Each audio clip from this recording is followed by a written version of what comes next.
ça n'a pas toujours été très facile au début parce que les enfants peuvent être très méchants.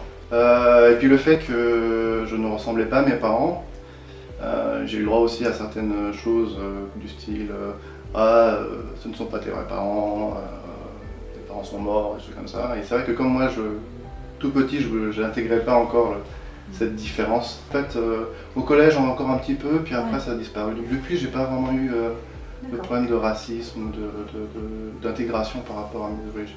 En fait, ce que je disais, parce que comme j'ai un handicap au niveau du membre supérieur gauche,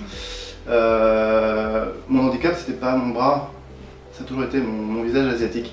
J'ai jamais eu de méchanceté, j'ai jamais eu d'insulte par rapport à mon bras. Ça a toujours été par rapport à ma tête. Donc pour moi, mon handicap, c'était vraiment ça, quoi. Et donc petit, c'est un peu difficile. Ouais. J'avais une vingtaine d'années, ça faisait peut-être 2 ans que j'étais en couple avec quelqu'un de mon milieu, on va dire les aristos, les nobles, tout ce que tu veux. Hein. Son meilleur ami avait sa grande sœur qui se mariait, et dans ces familles-là, en fait, lorsque tu es en couple depuis un certain temps avec une personne, tu invites le plus un, comme on dit. Lorsqu'il m'annonce qu'il y aura un mariage, je lui dis bah, très bien, je préparais ma robe. Et j'avais une vingtaine d'années, hein, et il m'a dit non, ils ne veulent pas de ça au mariage. En apparence, ils vont être ouverts d'esprit, et à côté de ça, non, on reste quand même à part, quoi. On est ça, voilà. Moi, j'ai une maman qui est blonde aux yeux bleus, qui fait 1m80, j'ai un papa moustachu aristocrate, donc effectivement, avec la tête que j'ai, je pense qu'inconsciemment, j'ai toujours su que j'avais été adoptée, forcément. Je me suis jamais dit, je ne leur ressemble pas, c'est pas normal. À petite, moi j'ai toujours rêvé dans des grands yeux bleus comme ma maman, c'est normal, on peut toujours être ce qu'on n'est pas, mais à côté de ça, ça m'a jamais posé de problème d'identité. Pour moi, ça a toujours été quelque chose de très naturel, ça n'a jamais été un sujet tabou. Pour moi, la seule différence, c'est que je ne suis pas sortie du ventre de ma mère. Je le sentais que j'étais différent, bien forcément, bien je le voyais, mais c'est petit, en fait, je pense que c'est comme si je l'acceptais pas vraiment. Donc je savais qu'il y avait quand même quelque chose, et puis les autres me le renvoyaient aussi, mais je mettais pas un mot dessus, en fait, le mot adoption, le côté pas vrai parent biologique, choses comme ça.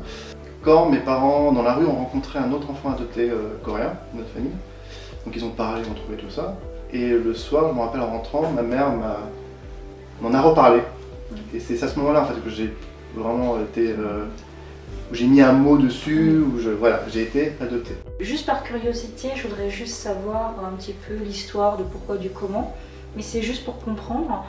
Mais sinon, les connaître, leur parler, parler à mes parents biologiques, pour moi, ça n'aurait pas de sens pour le moment. En tout cas, ça va peut-être changer pour le futur, mais voilà, juste peut-être comprendre ce qui s'est passé. Après, j'ai quelques théories là-dessus aussi. Mais j'ai pas ce besoin pour le moment de faire des recherches ou quoi que ce soit. Pour moi, c'est la France qui m'a donné une famille, c'est la France qui nous a permis d'être... Parce qu'en fait, le système français fait que on a la chance d'être bien soigné, quel que soit le niveau de vie, quoi que ce soit. Moi, j'ai ma famille, j'ai ma culture, j'ai mon éducation, j'ai mes amis. Je veux dire, la France nous a donné tout ça, et inconsciemment, peut-être, je me suis dit, ce serait cracher dans la soupe que de renier en fait tout ça et de partir entre guillemets pour un pays, j'extrapole, hein, qui nous aurait entre guillemets abandonnés, tu vois. Donc moi non plus, j'ai pas forcément envie pour l'instant de retrouver ma famille biologique. Les raisons pour lesquelles ils m'ont abandonné, je pense pour moi elle est claire, c'est mon handicap. Parce que je sais que le handicap en Corée, surtout à l'époque, c'est assez difficile. Une anecdote, pendant la photo de mon mariage en Corée, le photographe tirait sur ma manche pour cacher ma main. Ça m'a vraiment très énervé. Donc ils ont un rapport avec surtout l'ancienne génération, maintenant ça change. Voilà, la génération plus ancienne, le handicap c'est quelque chose qu'on ne montre pas, qu'on cache. Mes parents voulaient que je n'oublie pas mes racines. Mais moi je m'en fichais complètement. J'en avais rien à faire de la Corée, je ne me sentais pas connecté avec la Corée. Et pendant ma thèse, j'ai eu un coup de mou, on va dire, ça se passait pas très bien avec mon chef.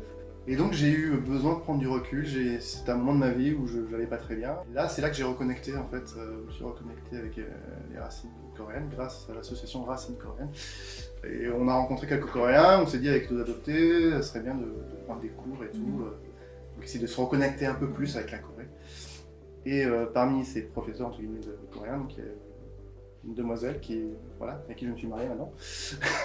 Et donc c'est comme ça que je me suis reconnecté à la Corée, mais d'une façon donc très différente par rapport aux autres adoptés, ou qui souvent se sont reconnectés parce qu'ils voulaient savoir leur origine, savoir un peu, essayer de retrouver leur famille biologique, leurs parents biologiques. Mais moi, c'est pas quelque chose qui me manquait, et c'est quelque chose que je n'ai toujours pas fait. La seule chose, c'est que j'aimerais voir leur tête.